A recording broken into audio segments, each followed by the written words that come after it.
Isa na namang magandang 3 a.m. vibe check. Gisingin na natin ang bahay.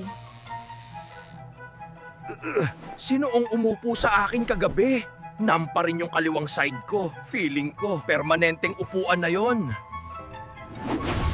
Excuse me, Chester. May nacho cheese sa velvet ko?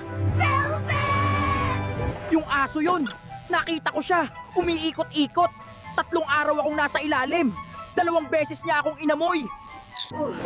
Lagi na lang ako. May nakasulat ba sa akin na punasan mo dito?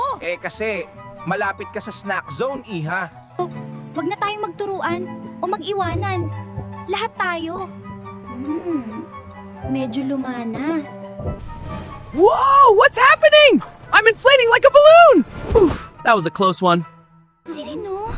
Sino yun? Bagong upholstery ba yan? Naku po, hindi na naman. Papalitan na nila ako. O ina-upgrade lang ang vibe.